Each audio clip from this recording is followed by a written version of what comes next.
Ken. You feeling a bit better today? Most people who suffer from senile dementia have what's known as Alzheimer's disease. It attacks certain brain cells that degenerate. Initial symptoms are loss of memory, absent-mindedness and confusion.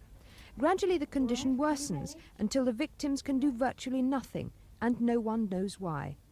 For the family, it's a tragic and bewildering experience. It can strike anyone over 40. Often relatives are left to cope alone without help or advice.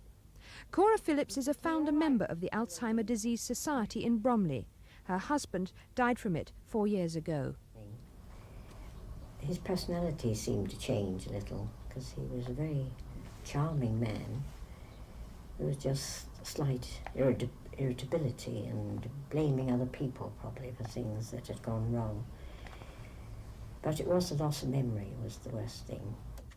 Self-help groups are the latest method of bringing relatives and sufferers together. They're designed to give advice and, above all, cut out the stigma surrounding the disease. Prejudice that's so painful, relatives have hidden the existence of the victim's condition for years.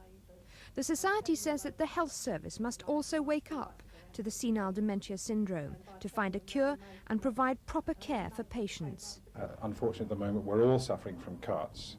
But we must remember that this is an area of the population which is expanding because of our population changes, and there will be many more old people in the next 20 years' time. We've got to cope with almost double the number of geriatric and therefore psychogeriatric as well people by the end of the century. I didn't know a soul that had this illness, and the doctor wasn't very helpful. There was no social worker or health visitor attached to the practice, and he was the only doctor.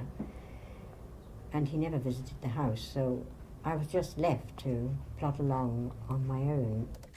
It's thought a cure for senile dementia is about 30 years away. Until then, the Society will go on campaigning for a greater understanding of this sad and baffling condition. This is Tina Jenkins in Bromley for Thames News.